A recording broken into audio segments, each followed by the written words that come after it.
the concerns that people had with the bill? Well, I think first and foremost, we've gone through a very deliberative process with numerous stakeholders. Thank you. Representing law enforcement, representing pro-medical marijuana advocates, representing physicians, drug and alcohol addiction counselors, mental health experts, the business community, and so I think we've got a good plan, one that has as its most important point to make sure that it's safe and efficacious for the people in Ohio who want to use this as an alternative form of medicine.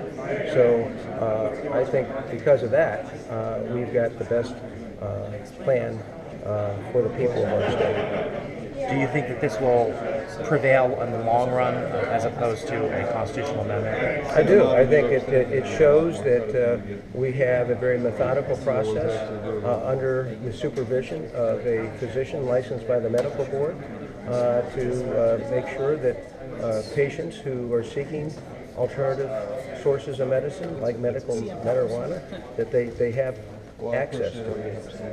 But it will be under the supervision of a physician who will be registered with the commission, the Medical Marijuana Control Commission, and also still under the purview of the state medical board.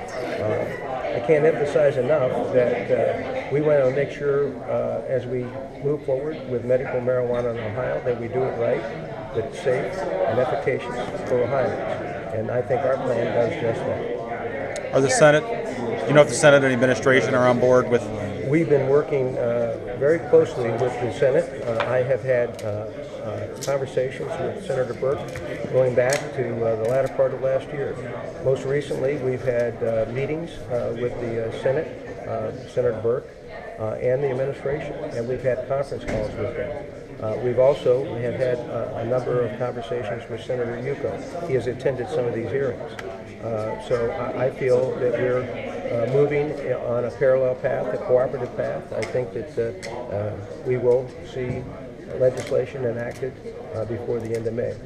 You're being criticized by some for this proposal being too restrictive. What would you say to that?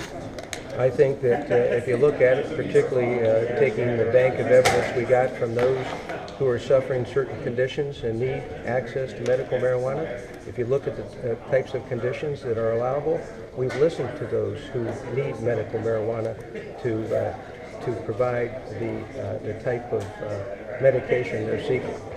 So I don't know specifically what they're criticizing, but I can tell you that we've listened, and I think the product that you see in the form of this substitute bill is a reflection of us listening to all parties. Representative, how do you feel your colleagues in the House are going to deal with this when it gets to the floor? Do you think the support is there for it? I think we have support for it. I think we'll have bipartisan support for it. There will be some who will choose not to support it, but I'm not surprised by that. But I think we'll win the day. I think this measure will pass in the House, and we'll move on to the Senate. Based on what you've heard in committee, are you convinced that there is medical value to marijuana, or is this still a research to lead to something in the future? I personally am convinced there is medical value. That's something I've learned through the whole slew of hearings that we've had. Dr. Huffman and we've been through it for many months now. And I think what is really important for the public to know is we have a physician who's been on the task force, been on this committee. We had a physician on the task force who was a representative of the Ohio State Medical Association. And if you were at those task force meetings, you saw how he started to get more passionately in favor of medicinal marijuana.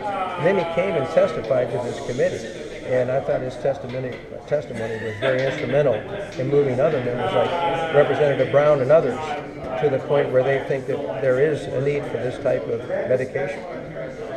When will this be on the floor? Tuesday. Tuesday? Yes. When I signed the sub-bill, you decided that under Ohio's code that we should reschedule it to.